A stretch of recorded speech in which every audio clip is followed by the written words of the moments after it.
स्वागत है। पूरे ध्यान से हर पॉइंट को लिखना है। मैं तकलीफ में अगर आपको पढ़ा रहा हूं तो इसका उद्देश्य इतना ही है कि आप जो है हर परिस्थिति में मेहनत करना सीख जाओ। कितनी भी समस्याएं क्यों ना आपके सामने आए, समस्याओं का आना केवल पार्ट ऑफ लाइफ है। इन समस्याओं से लड़कर इनकी खोपड़ी में छेद करना जो है वो आर्ट ऑफ लाइफ, जीवन जीने की एक कला है। ठीक है, चलिए शुरुआत करते हैं। क्वेश्चन नंबर फर्स्ट आपके सामने, ड्राई आइस दोस्तों किसे कहते हैं आपके, है ना। सूक्ष्म बर्फ किसको बोलते हैं छापना। जो सॉलिड CO2 जो होता है इसको हम क्या बोलते हैं, इसको हम ड्राई आइस बोलते हैं। ठीक है, जो हमारा सॉलिड CO2 जो होता है इसको ड्राई आइस या फिर उसको सूक्ष्म बर्फ कहते हैं। ये भी आपको ध्यान रखना है। ठीक है, और भारी जल पूछूं आपसे, भारी जल किसे बोलते हैं छापना। तो भारी जल जो आपके D2O जो है छापना, इसको बोलते हैं भारी जल। ये भी आपको ध्यान रखना है। ठीक है, क्वेश्चन नंबर 2 देखिए, सर थॉमस रो किस मुगल शासक के शासनकाल में भारत दोस्तों आते हैं। ठीक है, अरे याद कीजिए मैंने कहा था आपसे 1599 के अंदर जो है जो ईस्ट इंडिया कंपनी है इसकी स्थापना होती है। और इसको वहां की जो महारानी थी वो कहती है कि आपको पूर्व के साथ व्यापार करने की अनुमति मिलती है और आपको मोनोपोली देते हैं कि आप जाओ और ईस्ट जो आपके देश हैं उनके साथ व्यापार कर लीजिए। ठीक है, फिर दोस्तों इसकी ओर से क्या होता है, 1600 ईस्वी के अंदर भारत आती है कंपनी, आप जानते हो। और इसकी तरफ से कौन आपके, इसकी तरफ से 1608 ईस्वी के अंदर जो है कैप्टन हॉकिंग जो है वो भारत की यात्रा करते हैं। और आप जानते हो कैप्टन हॉकिंग जो है वो जहांगीर का जो दरबार है उसके अंदर आते हैं, पर इनको व्यापार की अनुमति नहीं मिलती है, ये आप जानते हो। ठीक है, फिर दोस्तों इसके बाद में 1615 के अंदर जो है थॉमस रो जो साहब है हमारे वो भारत आते हैं। और इनको जो है ये भी जहांगीर के दरबार में भारत आते हैं और इनको जो है व्यापार की अनुमति मिलती, ये भी आपको नोट करना है। ठीक है, तो कभी सवाल पूछूं आपसे, हॉकिंग साहब कब आए थे, लिखना आपके 1608 ईस्वी के अंदर आते हैं ना। थॉमस रो जहांगीर के दरबार में आते हैं। अनुमति किसको मिलती है, थॉमस रो को अनुमति मिलती है, हॉकिंग्स को अनुमति नहीं मिलती है, ये भी आपको नोट करना है। ठीक है, अगर पूछूं आपसे सबसे पहले आने वाले यूरोपियन कौन थे, वो पुर्तगाली थे, है ना। और पूछूं आपसे सबसे अंत में जाने वाले कौन थे, तो लिखना आपके सबसे पहले आते हैं और सबसे अंत में जाते हैं, ये भी आपको ध्यान रखना है। ठीक है, पुर्तगाली सबसे पहले आते हैं, सबसे अंत में जाने वाले पुर्तगाली थे। थॉमस रो के बारे में ये कहानी, कैप्टन हॉकिंस, थॉमस रो, इन दोनों का नाम आपको ध्यान रखना है। ठीक है, नेक्स्ट क्वेश्चन, विनेगर सिरका में कौन सा दोस्तों अम्ल मिलता है, विनेगर सिरका बोलते हैं इसको। इसके अंदर अम्ल कौन सा होता है, एसिटिक अम्ल इसके अंदर होता है, ये आप जानते हो। ठीक है, अरे याद कीजिए तो कुछ अम्लों के नाम लिखिए आप मेरे साथ में। एप्पल, सेब जो है इसमें अम्ल कौन सा है। ठीक है, टमाटर पूछूं आपसे, इसमें अम्ल कौन सा होता है। ठीक है, इमली जो होता है इसमें अम्ल कौन सा होता है, और जो नींबू जो होता है इसमें अम्ल कौन सा होता है, ये आपको बताना है। ठीक है, सेब, टमाटर, इमली, नींबू जो है इनके दोस्तों अम्ल कौन कौन से। ठीक है, अरे याद करो सेब में कौन सा होता है, मैलिक एसिड होता है। कौन सा होता है, मैलिक एसिड होता है। टोमेटो पूछो कौन सा होता है, ऑक्जेलिक अम्ल जो है वो इसमें होता है। ठीक है, ऑक्जेलिक अम्ल इसके अंदर होता है। इमली पूछो कौन सा होता है, टार्ट्रिक जो अम्ल है वो इमली के अंदर होता है। और पूछे आपसे नींबू में कौन सा होता है, सिट्रिक जो अम्ल होता है वो नींबू के अंदर होता है, ये भी आपको ध्यान रखना है। ठीक है, कभी सवाल पूछे आपसे नींबू के अंदर, और तो आपके दूध में पूछूं आपसे लैक्टिक अम्ल, आप जानते होंगे, तो ये चारों की चारों क्वेश्चन आपको नोट करने हैं। ठीक है, बाकी विनेगर सिरका के अंदर कौन सा होता है, एसिटिक अम्ल होता है, आपको ध्यान रखना है। ठीक है, हर्यक वंश को प्रथम पूछूं आपसे, शासक कौन दोस्तों आपके, हर्यक वंश पूछे आपसे, अरे याद कीजिए हर्यक वंश जो है इसके संस्थापक कौन थे, तो आपके इसके संस्थापक जो है बिंबिसार कौन थे, फाउंडर कौन थे इसके, बिंबिसार जो है वो इसके फाउंडर थे आपके। और पूछूं आपसे बिंबिसार जो है इनको दोस्तों जैन धर्म के अंदर शौणिक कहा गया, लिखिए महत्वपूर्ण सवाल है, सवाल पूछा गया आपके CGL एग्जाम में सवाल आता है कि जैन धर्म के अंदर बिंबिसार जो है इनको किस नाम से जानते हैं, शौणिक के नाम से जानते हैं, ये भी आपको ध्यान रखना है। ठीक है, तो शौणिक जो है इनको कहा गया है, ये भी आपको नोट करना है ना, शौणिक कहा गया, नोट कर लेना ना। अगर पूछूं आपसे इन्होंने इन्होंने राजधानी किसको बनाया, तो इन्होंने राजधानी जो अपनी वो जो राजगृह जो है इसको राजधानी बनाया है, ये भी आपको ध्यान रखना है ना। तो बिंबिसार जो हर्यक वंश है उसके जो फाउंडर मेंबर थे आपके बिंबिसार, और श्रोणिक भी इनको कहते हैं। इनकी राजधानी राजगृह है, ये भी आपको नोट करना है, ठीक है। इनके बाद दोस्तों इनका जो बेटा जो है ना वो सत्ता में आता है, इसको हम बोलते हैं अजातशत्रु। आप जानते होंगे पितृहंता है ये आपके, इसको क्या बोलते हैं, इसको बोलते हैं हम पितृहंता कहते हैं इसको। और याद कीजिए मैंने आपसे कहा है, अगर पूछूं आपसे तो अजातशत्रु इसके बाद उस आते हैं, इसके बाद कौन आता है, इसके बाद आपके उदयन आता है। और उदयन जो है लिखना, उदयन जो है वो पाटलिपुत्र जिसको पटना बोलते हो आप लोग जो है, इसकी स्थापना करता है और इसको अपनी राजधानी बनाता है। तो ये भी आपको नोट करना है, ठीक है। तो हर्यक वंश की राजधानी दो रही है ना, एक तो राजगृह रही हुई है आपके, और एक पाटलिपुत्र जो है वो भी राजधानी रही हुई है आपके, मगध के ऊपर आपके शासन जो है करता है, ठीक है। तो हर्यक वंश के संस्थापक बिंबिसार थे और राजधानी राजगृह थी। फिर दोस्तों अजातशत्रु आते हैं, उसके बाद उदयन आते हैं और राजधानी पाटलिपुत्र होती है। और जो अंतिम दो थे अपना आपके, जो अंतिम होंगे लिखना, जो लास्ट होंगे वो कौन होंगे, नागदशक होने वाले हैं, इनका नाम भी आपको ध्यान रखना है, ठीक है। तो हर्यक वंश के बारे में ये 4-5 बातें आपको नोट करनी है। संस्थापक कौन, बिंबिसार हो गया। उसके बाद दोस्तों कौन आते हैं आपके, ये कभी स्थापना करते हैं 544 जो बीसी है इसकी स्थापना करते हैं। और उसके बाद अजातशत्रु आता है, फिर से उदयन आता है, उदयन पाटलिपुत्र की स्थापना करता है और साथ में राजधानी इसको बनाता है, ये आपको नोट करना है। और नागदशक जो है वो अंतिम है, ये भी आपको ध्यान रखना है, ठीक है। चलिए, और श्रोणिक किसको बोलते हैं, जैन धर्म के अंदर श्रोणिक जो है वो बिंबिसार को बोलते हैं, ये भी आपको नोट करना है ना। अगला क्वेश्चन है किबुथु कहां दोस्तों छापना आपके, यार किबुथु पूछूं आपसे, अच्छा आपने खूब सो पढ़ा होगा आपके। सो हमारा जो भारत जो है आपके, उसका आपके जो सबसे पूर्वी जो स्थान है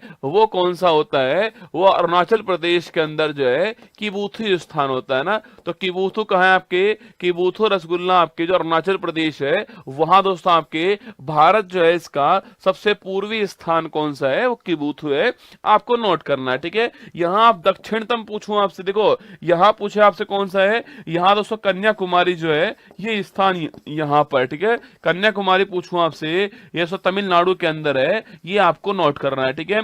और सवाल पूछे आपसे सुदूर दक्षिण कौन सा आपके, वो छापना इंदिरा पॉइंट जो है, इंदिरा पॉइंट नोट करना आपके, ये सुदूर दक्षिणतम पॉइंट है। और अगर पूछे आपसे इसी को क्या बोलते हैं, इसी को बोलते हैं आपके मिगेलियन पॉइंट बोलते हैं, ये भी आपको छापना है, ठीक है। इसी को मिगेलियन पॉइंट कहते हैं, ये भी आपको ध्यान है। और अंडमान निकोबार जो है इसके अंदर आपके पॉइंट है, ये भी आपको नोट करना है, ठीक है। बाकी चलिए आगे बढ़ते हैं। सार्क में कुल कितने मेंबर देश हैं, ठीक है। देखो सार्क की बात करूं आपसे, इसे दक्षेस भी कहते हैं हम लोग, है ना। सार्क की फुल फॉर्म क्या है, south Asia association for regional corporation जो है, ये इसकी फुल फॉर्म है। माना कि दोस्तों आपसे नहीं पूछेगा, फिर भी आपको पता होना चाहिए कि जो क्षेत्रीय सहयोग है इसको बढ़ावा देने वाली साउथ एशिया के अंदर संस्था कौन सी है, सार्क दक्षेस संस्था है, ये आपको नोट करना है, ठीक है। इसकी स्थापना कब होती है, 1985 जो है इसकी स्थापना होती है। और काठमांडू जो है नेपाल के अंदर नोट करना, इसका मुख्यालय, ये भी आपको नोट करना है, ठीक है।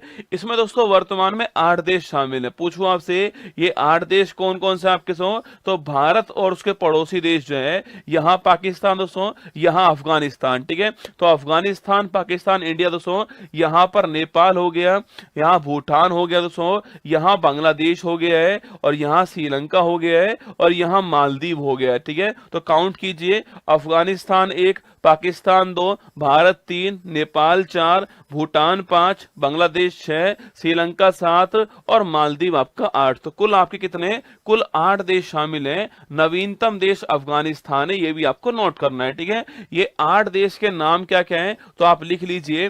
भारत शामिल है इसके अंदर, इसके अलावा नेपाल शामिल है इसके अंदर, इसके अलावा भूटान जो है ये भी शामिल है इसके अंदर, इसके अलावा जो बांग्लादेश है ये भी शामिल है इसके अंदर, इसके अलावा पाकिस्तान जो है ये भी शामिल है, इसके अलावा पूछूं आपसे श्रीलंका देश जो है ये शामिल है इसके अंदर, इसके अलावा जो मालदीव देश है वो शामिल है, और अंतिम आपके अफगानिस्तान जो देश है ये शामिल है, आपको ध्यान ध्यान रखना है, ठीक है। शार्क के बारे में 4-5 बातें आपकी खोपड़ी में सेट होनी चाहिए, ठीक है। आगे बढ़िए दोस्तों, हर्षचरित पूछूं आपसे, पुस्तक के लेखक कौन है? अरे आप ये काम करते हो दोस्तों, जो मैं लिखता हूं यहाँ पर वो अपनी कॉपी में नोट करते हो ना। मैंने कहा हुआ आपसे कि मैदान सीरीज की एक अलग कॉपी आपके पास होनी चाहिए, भविष्य में आपको रिवाइज करना हो तो वहां ये काम आने वाला है। जीके जीएस इससे बाहर नहीं जाएगा, ये मैं पहले एपिसोड में कहा था, आज 23वां एपिसोड तो कह रहा हूं, और 100वां एपिसोड जब आएगा तब भी आपसे ये कहूंगा, जीके जीएस के लिए इससे बाहर कुछ नहीं है, ये आपको ध्यान रखना है, ठीक है। देखो, हर्षचरित पूछूं आपसे, पुस्तक दोस्तों लेखक कौन आपके? इस पुस्तक के लेखक कौन थे आपके? बाणभट्ट साहब जो है वो राइटर है इसके, ठीक है। अब बाणभट्ट पूछूं आपसे, दरबार किसका? आपके हर्षवर्धन का दरबार है, ये भी आपको नोट करना है। इनकी दोस्तों एक बड़ी फेमस पुस्तक और है, वो है कादम्बरी। कौन सी है? कादम्बरी, ये भी आपको ध्यान रखना है, ठीक है। तो कादम्बरी और हर्षचरित जो है वो इनकी पुस्तक है, ठीक है। और सवाल पूछूं आपसे, रत्नावली किसकी? आपके रत्नावली खुद हर्षवर्धन की है, ये भी आपको ध्यान रखना है, ठीक है। इसके दरबार में कौन आया था? इसके दरबार में हवेन सांग आया। कौन सा? हवेन सांग जो है वो दरबार दोस्तों आता है, चीनी आंख पे यात्री था। इसको बोलते हैं यात्रियों का सुकुमार। क्या बोलते हैं? इसको बोलते हैं यात्रियों का सुकुमार, ये भी आपको ध्यान रखना है। 72 देशों की यात्रा करता है आपके, और इसकी बुक का नाम क्या? आपके CU की जो है वो इसकी बुक का नाम है। जितने भी देशों की यात्रा की है इसने, वो इसके अंदर लिखा है, इसने अपना यात्रा वृतांत लिखा है। बाकी चीनी था, यात्रियों का सुकुमार कहते हैं इसको, ये इनके दरबार में आता है, ये भी आपको नोट करना है। बाकी रत्नावली आपके रचयिता यही खुद है आपके। इसके अलावा कादम्बरी और हर्षचरित जो है उसके बाणभट्ट आपको नोट करना है, ठीक है।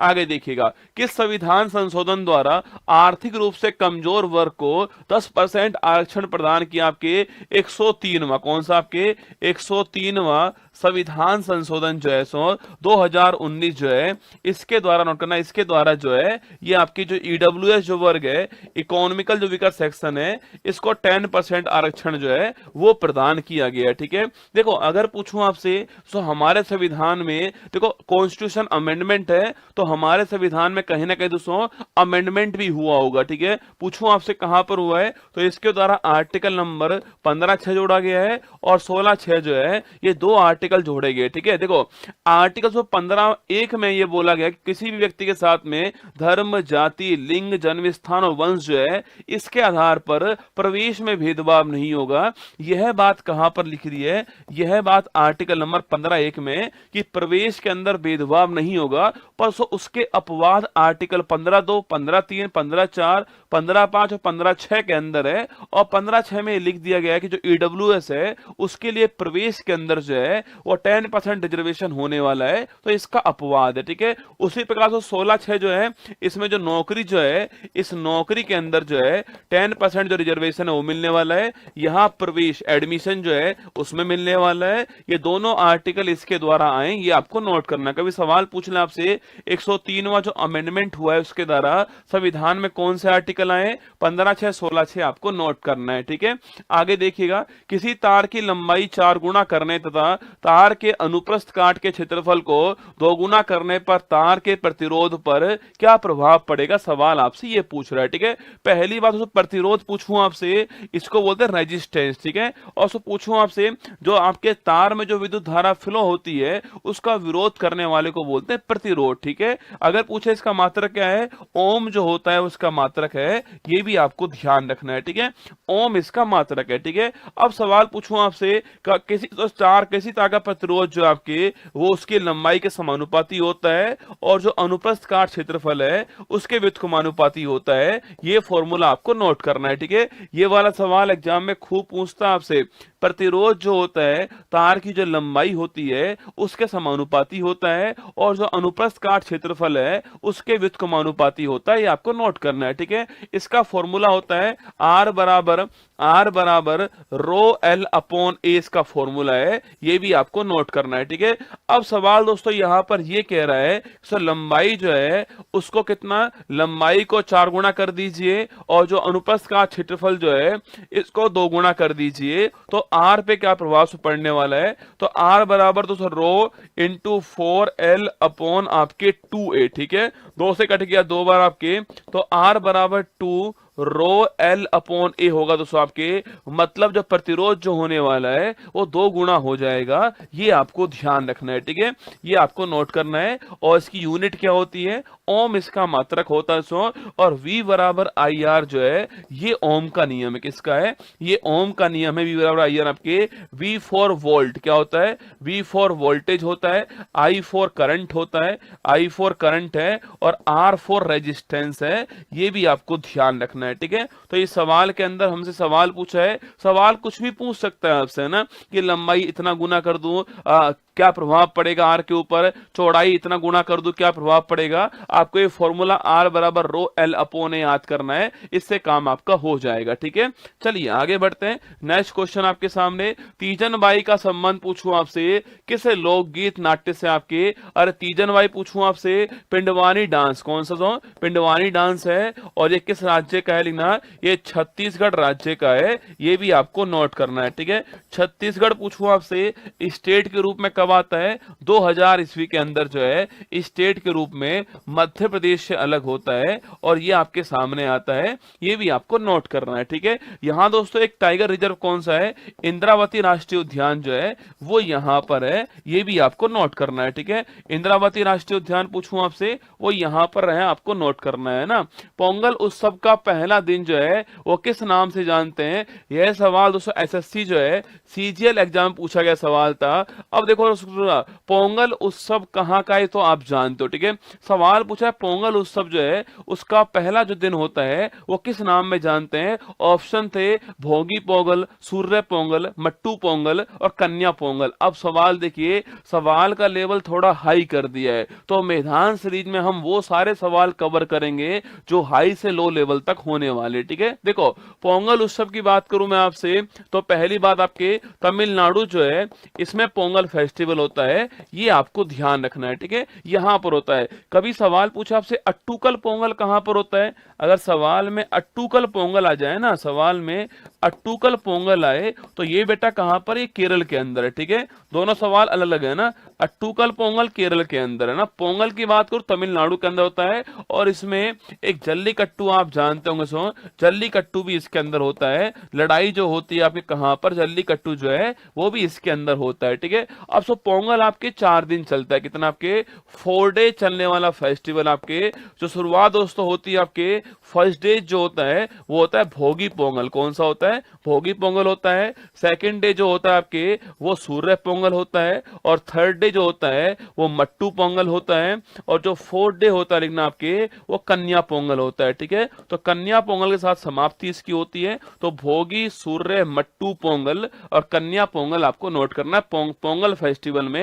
ये चारों क्वेश्चन आपको यहाँ पर ध्यान रखने हैं, ठीक है। आइए आगे बढ़ते हैं। नेक्स्ट क्वेश्चन आपके सामने, देहिंग पटकई राष्ट्रीय उद्यान कहाँ है आपके। देखो याद कीजिए, भारत का नवीनतम राष्ट्रीय उद्यान कौन सा है, भारत का नवीनतम राष्ट्रीय उद्यान जो है वो देहिंग पटकई राष्ट्रीय उद्यान है। पूछूं आपसे कहां पर सो, ये असम जो स्टेट है यहां पर है, ये आपको नोट करना है, ठीक है। तो असम स्टेट के अंदर देहिंग पटकई राष्ट्रीय उद्यान जो है वो स्थित, ठीक है। इसके अलावा पूछा आपसे, इसके अलावा रायमोना राष्ट्रीय उद्यान यहीं पर है। इसके अलावा पूछूं आपसे काजीरंगा राष्ट्रीय उद्यान जो है ये रसगुल्ला यहीं पर है, एक सींग वाले गेंडों के लिए फेमस है। इसके अलावा पूछूं आपसे नामेरी राष्ट्रीय उद्यान यहीं पर है। इसके अलावा जो ओरांग राष्ट्रीय उद्यान जो है ये रसगुल्ला यहीं पर है। इसके अलावा डिब्रू साइखोवा जो राष्ट्रीय उद्यान है ये भी यहीं पर है, ठीक है। तो रायमोना, काजीरंगा, नामेरी, ओरांग, डिब्रू साइखोवा और आपके देहिंग पटकई, आपके ये सारे राष्ट्रीय उद्यान कहां पर है, असम राज्य के अंदर आपको ध्यान रखने हैं, ठीक है।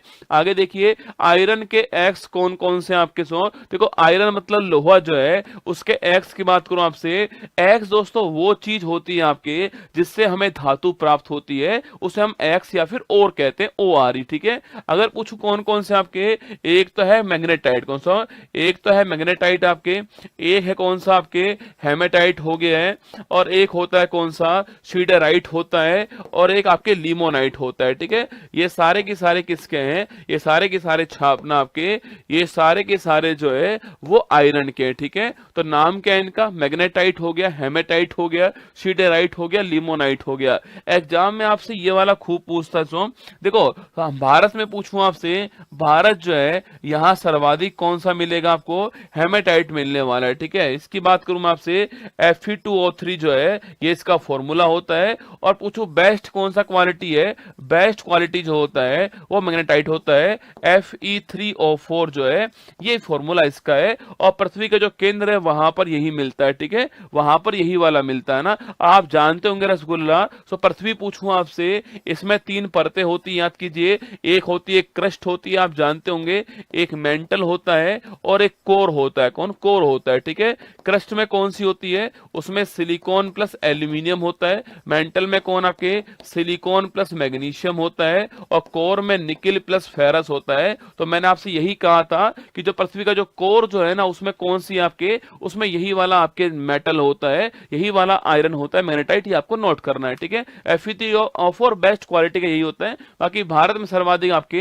हेमेटाइट मिलता है, Fe2O3 आपको ध्यान रखना है। ठीक है, तो आयरन के मैग्नेटाइट, हेमेटाइट, सिडराइट, ये 3 आपको नाम नोट करना है एग्जाम के लिए। एग्जाम में पूछ सकता है आपसे, है ना, कि संविधान संशोधन द्वारा मंत्री परिषद में संख्या जो है वो निश्चित दोस्तों होती है। देखो, संविधान के अंदर जो मिनिस्ट्रीज होगी उसमें कितने मिनिस्टर शामिल होंगे यह तय नहीं हुआ था। ठीक है, पर सो बाद में आपके एक अमेंडमेंट होता है, 91 कॉन्स्टिट्यूशन अमेंडमेंट 2003 होता है। ठीक है, और इसके द्वारा जो है जो मिनिस्ट्री जो होगी आपके, उस मिनिस्ट्री के अंदर आपके, मिनिस्ट्री के अंदर 15% मंत्री होने वाले हैं लोकसभा के, इसमें लिख दिया गया। ठीक है, पर इसका एक अपवाद कौन सा है, दिल्ली इसका अपवाद है। यहां पर केवल आपके 10% मिनिस्टर होने वाले हैं, ये भी आपको नोट करना है। ठीक है, दिल्ली में जो विधानसभा है उसका 10% आपके मिनिस्टर बनेंगे। बाकी कोई भी स्टेट हो, सेंटर हो, हमारा पार्लियामेंट हो, वहां पर आपके मंत्री कितने होंगे, 15% होने वाले हैं। और ये हमने 91 जो अमेंडमेंट है 2003 इसके द्वारा जोड़ लिया है। ठीक है, आगे देखिए नेक्स्ट क्वेश्चन आपके, अलाई दरवाजा पूछूं आपसे, इसका दोस्तों निर्माण करने वाला कौन आपके, अरे पूछे आपसे इसका दोस्तों निर्माण करने वाला कौन है, इसका निर्माण करने वाला कौन आपके, वो है अलाउद्दीन खिलजी। कौन सा आपके, अलाउद्दीन खिलजी साहब जो है वो इसका निर्माण करने वाले। सो दिल्ली के अंदर आपके आपके दरवाजा है, इसको बोलते हैं हम अलाई दरवाजा। क्या बोलते हैं, अलाई दरवाजा बोलते हैं। ये दोस्तों उल्टा यू आकार का आपके, इसको बोलते हैं घोड़े की नाल के आकार का। घोड़े की जो नाल होती है आपके, जो पैर में लगी होती है, उसके घोड़े की जो नाल होती है, इस आकार का आपके जो दरवाजा है वो आपके सामने बना हुआ है। सो आपके, और पूछूं बनाने वाला कौन है, अलाउद्दीन खिलजी जो है इसको बनाने वाला। सो आपके दिल्ली के अंदर कहां पर है ये, तो दिल्ली के अंदर आपके दरवाजा है, ये आपको नोट करना है। ठीक है, दिल्ली के अंदर है, अलाउद्दीन खिलजी इसको बनाने वाला है, और घोड़े की नाल का आकार का है, उल्टा यू आकार का है, ये आपको ध्यान रखना है। ठीक है, अगर पूछूं आपसे कि बाजार नियंत्रण प्रणाली जो है इसकी शुरुआत करने वाले कौन थे, तो इसकी शुरुआत करने वाले अलाउद्दीन खिलजी। ठीक है, अगर पूछूं आपसे 1000 दिनारी दोस्तों आपके कौन था, वो लिखना आपके, वो था मलिक कफूर। कौन था, मलिक कफूर था। और अगर पूछूं आपसे अमीर खुसरो कहां पर आपके, अमीर खुसरो भी इन्हीं के दरबार में थे। अरे याद कीजिए, हिंद का तोता बोलते हैं इनको, खजाइन इल्फुतु नूस पियर जो है वो राइटर कौन आपके, अमीर खुसरो है। ठीक है, गदर पार्टी की स्थापना कहां होती है, लिखना 1913 के अंदर जो है सैन फ्रांसिस्को, कहां पर होती है, सैन फ्रांसिस्को यूएसए जो है, यहां पर गदर पार्टी की स्थापना होती है। और करने वाला कौन आपके, लाला हरदयाल, लिखना लाला हरदयाल। और सोहन सिंह भाकड़ा जो है वो करने वाले, इनका नाम आपको नोट करना है। ठीक है, गदर पत्रिका भी इन्होंने शुरुआत किया ना, 1913 में शुरू होती है, सैन फ्रांसिस्को यूएसए के अंदर है, लाला हरदयाल, सोहन सिंह भाकड़ा करने वाले, इनका नाम आपको नोट करना है। ठीक है, माधवपुर मेला दोस्तों कहां बनाते हैं, बड़ा महत्वपूर्ण सवाल है ये, सवाल भी एसएससी के अंदर सीजीएल एग्जाम पूछा गया है कि माधवपुर मेला कहां दोस्तों होता है। देखो, मेला तो आपके गुजरात में, कहां है सो, यह मेला आपके गुजरात राज्य के अंदर होता है। पर दोस्तों यह मेला पूछूं आपसे किस ट्राइब का होता है, मिश्मी ट्राइब का। यह सवाल बड़ा प्यारा सवाल है, यह मेला किस समुदाय का होता है, सो मिश्मी समुदाय का होता है।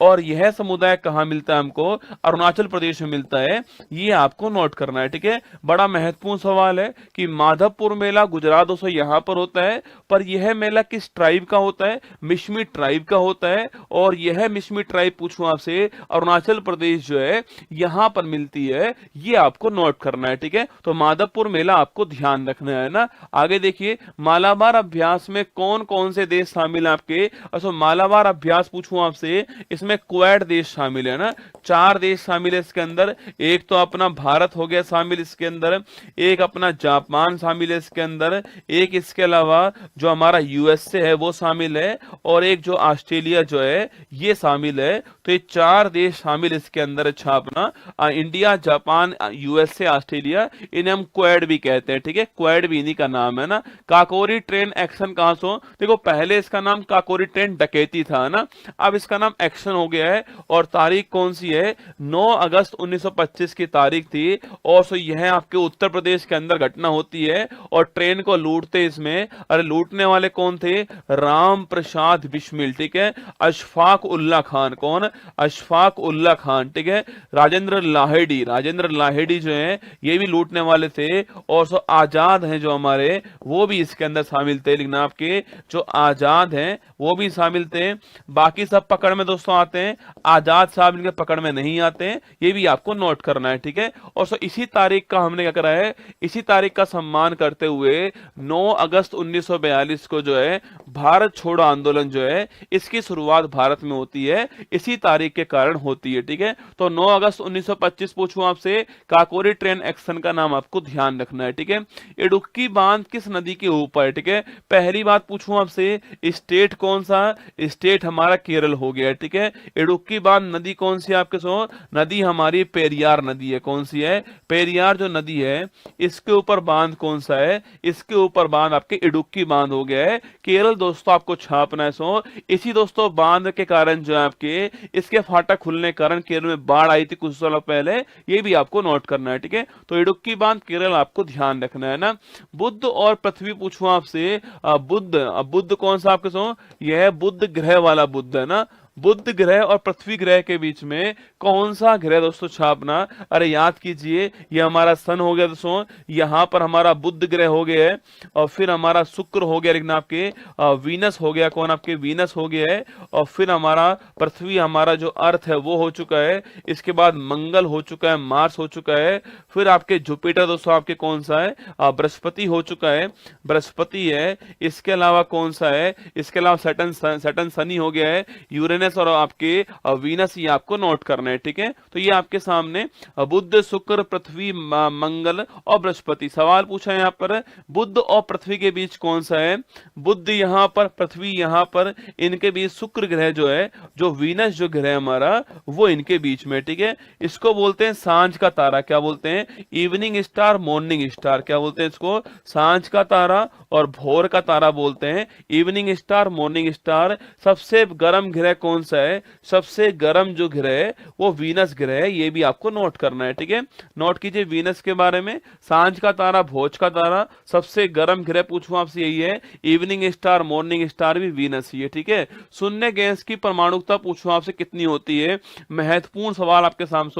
गैस जो होता है, गैस जैसे आपके हाइड्रोजन हो गया, सो हाइड्रोजन आपके गैस हो गया है, हाइड्रोजन है, ऑक्सीजन है, नाइट्रोजन है। आपकी इनकी जो परमाणुकता होती है वो 2 होती है। क्या होती है? 2 होती है। तो अधिकांश जो गैस है उसकी जो परमाणुकता होती है वो 2 होती है। ठीक है, पर दोस्तों जो हमारी शून्य जो गैस होती है, जो कि वर्ग नंबर 18 के अंदर होती है, इनको हम अक्रिय गैस भी बोलते हैं, इन्हीं को हम शून्य गैस कहते हैं, इन्हीं को हम आदर्श गैस कहते हैं, कुछ भी कह दीजिए आप, है ना। इसमें कौन कौन सी गैस शामिल है? हीलियम है दोस्तों आपके, नियोन है, आर्गन है, क्रिप्टोन है, जिनोम है, ये सारी गैस इसमें शामिल है। इनकी जो परमाणुकता होती कितनी आपके? वो 1 होती है। ठीक है, ये आपको ध्यान रखना है। ठीक है, तो शून्य गैस जो होती है जो अक्रिय जो गैस होती हैं इनकी परमाणुकता 1 होती है, आपको नोट करना है। Helium, neon, argon, krypton, xenon, ये इसका एग्जाम्पल है, ये आपको ध्यान रखना है, ठीक है। बाकी इनको अक्रिय गैस, शून्य गैस, आपके इसके अलावा इनर्ट गैस या फिर आपके नोबल गैस, ये सारे इन्हीं का नाम है, वर्ग नंबर 18 के अंदर आवर्त सारणी में मिलती है ना। अगर 21 चार्टर एक्ट में शिक्षा के लिए पहली बार 1 लाख रुपए की राशि जो है इसकी दोस्तों घोषणा की गई आपके, ये एक्ट कौन सा है, 1813 का चार्टर दोस्तों एक्ट था आपके, ईस्ट इंडिया कंपनी लाने वाली थी। इस एक्ट में 2-3 काम होते हैं, ठीक है। देखो पहला काम जो एजुकेशन है इसके लिए पहली बार जो है 1 लाख रुपए दिए गए थे, आपको नोट करना है, ठीक है। सेकंड पूछूं आपसे, जो ईसाई मिशनरी जो है इनको भारत में प्रचार प्रसार की अनुमति मिलती है, आपको नोट करना है, ठीक है। और थर्ड पॉइंट पूछूं आपसे, चाय और चीन को छोड़कर ना, चाय और चीन को छोड़कर आपके जो व्यापारिक एकाधिकार था उसको समाप्त कर दिया, ठीक है। जो मोनोपोली थी उसको एंड कर दिया गया है, ये आपको नोट करना है, ठीक है। आप जानते होंगे चाय चीन जो है वो अगले 20 साल बाद अंत होगी। 33 का जो गवर्नमेंट आपके चार्टर जो एक्ट आने वाला उसमें चाय चीन भी समाप्त हो जाएगी। बाकी चाय चीन को छोड़कर सारी मोनोपोली आपके इसी एक्ट में बंद होती है, आपको ध्यान रखना है, ठीक है। आगे बढ़िएगा। काजरी पूछूं आपसे, काजरी पूछा आपसे, काजरी संस्था जो है कहां पर, ठीक है। देखो काजरी की फुल फॉर्म क्या है, इसकी फुल फॉर्म है सेंट्रल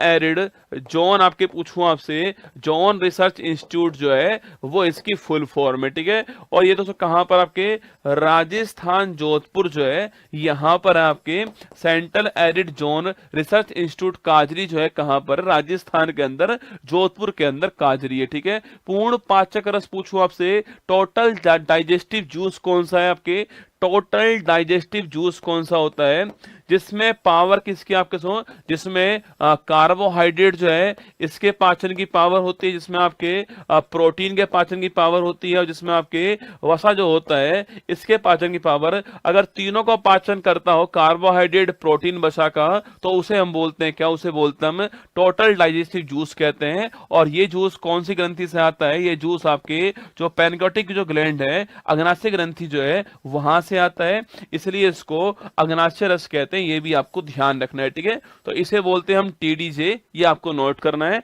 अग्नाशय रस होता है। और ये आपके जो हमारी जो आंतें जो होती हैं, जो छोटी आंत जो होती है हमारी, उसमें ये जूस आता है, ये भी आपको ध्यान रखना है। महत्वपूर्ण सवाल आपके सामने, ठीक है। आगे देखिएगा, लाई हरोबा त्योहार पूछूं आपसे किस स्टेट का है, अरे लाई हरोबा त्योहार किसका है, मणिपुर जो स्टेट है इसका त्योहार कौन सा, लाई हरोबा, ठीक है।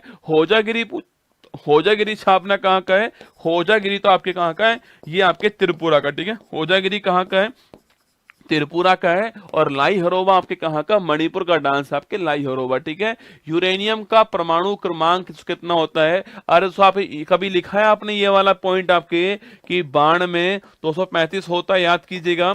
तो परमाणु क्रमांक नीचे वाला नंबर परमाणु क्रमांक जेड जो होता है वो ये होता है, और परमाणु भार ये ए होता है, ये, ठीक है। तो जो यूरेनियम जो होता है जिसको हम पिंच ब्लेंड आपके जो हमारा एक्स जो है इससे प्राप्त करते हैं, इसको येलो केक भी कहते हैं हम लोग, आप जानते हो। और हमारा परमाणिक जो आपके ईंधन जो होता है छापना, हमारा परमाणु जो ईंधन होता है वो आपके यूरेनियम होता है।